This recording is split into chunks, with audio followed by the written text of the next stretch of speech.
दोस्तों, क्या आपने सुना है कि कुछ बच्चों के पैदा होते ही मुंह में दांत होते हैं? जी हाँ, ये बात बिल्कुल सच है। ऐसे दांत को हम लोग डेंटिस्ट्री में नेटल टूथ बोलते हैं। ये दांत क्यों आते हैं? क्या ये दांत खतरनाक होते हैं? और इसका क्या इलाज होता है? दोस्तों, मैं हूं डॉक्टर विक्रम और मेरे चैनल इजी डेंटिस्ट में आपका स्वागत है। आज इस वीडियो में मैं आपसे इसी टॉपिक पर बात करूंगा। तो ये जानने के लिए आप मेरे इस वीडियो को अंत तक देखिए। अगर आपको मेरा वीडियो पसंद आता है तो आप इसे जरूर लाइक करिए और मेरे चैनल से पहली बार अगर जुड़ रहे हैं तो आप इसे सब्सक्राइब करना बिल्कुल ना भूलें। और टॉपिक से जुड़ा हुआ अगर आपका कोई भी सवाल है तो आप मुझसे कमेंट करके पूछ सकते हैं। दोस्तों, जैसा मैंने आपको बताया कि कुछ बच्चों के पैदा होते ही मुंह में दांत होते हैं।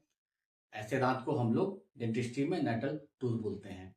कभी कभी ऐसा भी होता है कि कुछ बच्चों के पैदा होने के 1 महीने के अंदर दांत निकल आते हैं, तो ऐसे दांत को हम लोग डेंटिस्ट्री में न्यू नेटल टूथ बोलते हैं। ये दांत ज्यादातर बच्चे के लोअर जाके फ्रंट पोर्शन पे या सामने वाले हिस्से में होते हैं। ये दांत या तो सफेद रंग के हो सकते हैं या तो पीले रंग के होते हैं। और ज्यादातर जो ये दांत होते हैं, इनकी जो जड़ें होती हैं वो पूरी तरीके से नहीं बनी होती हैं। अब दोस्तों, बात करते हैं कि किन कारणों की वजह से बच्चों में ये दांत आते हैं। तो देखिए, कुछ ऐसे जेनेटिक डिसऑर्डर होते हैं जिसकी वजह से बच्चों के मुंह में ये दांत पाए जाते हैं। अब इसकी वजह से क्या क्या समस्या आती है?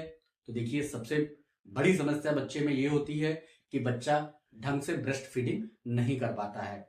दूसरी जो समस्या ये होती है कि बच्चे के होंठ और जीभ में बार बार घाव हो जाते हैं या उनमें अल्सर बन जाता है। और तीसरी जो सबसे बड़ी समस्या ये होती है कि अगर ये दांत हिल रहे होते हैं तो कभी कभी ऐसा भी हो सकता है कि ये दांत बच्चे के गले के अंदर चला जाए और वहां फंस जाए। तो दोस्तों, ये कुछ ऐसी समस्याएं होती हैं जिसकी वजह से बच्चे को काफी ज्यादा दिक्कत होती है। अब अगर इसके हम इलाज की बात करें तो देखिए, अगर दांत मजबूत है, वो नहीं हिल रहा है, तो इस कंडीशन में डॉक्टर इस दांत के जो शार्प एजेस होते हैं उसको ग्राइंड कर देते हैं, जिससे वो दांत स्मूथ हो जाता है और बच्चे को किसी तरह की कोई भी दिक्कत नहीं होती है।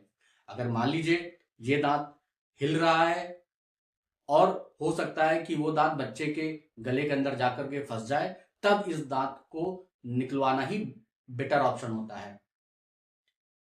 दोस्तों, कई पेरेंट्स ऐसे होते हैं जिनको ऐसा लगता है कि जिन बच्चों के मुंह में ये दांत पाए जाते हैं तो ये होना काफी अशुभ होता है। तो जैसा मैंने आपको बताया कि ये सच नहीं है। इसका कोई भी धार्मिक या आध्यात्मिक कारण नहीं होता है। ये पूरी तरीके से एक मेडिकल कंडीशन होती है।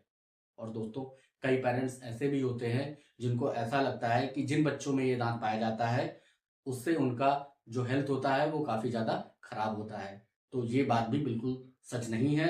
अगर आप अपने बच्चे का पूरी तरीके से और अच्छे से ध्यान रखते हैं तो बच्चे में किसी तरह की कोई भी दिक्कत नहीं होती है और उनका हेल्थ अच्छा होता है। तो दोस्तों, मुझे उम्मीद है कि आपको मेरा ये वीडियो और मेरी ये जानकारी जरूर अच्छी लगी होगी। तो आप मेरे इस वीडियो को ज़्यादा से ज़्यादा लोगों तक शेयर करिए ताकि ये ज़रूरी जानकारी ज़्यादा लोगों तक पहुंच सके। तो मिलता हूं मैं आपसे अगले वीडियो में।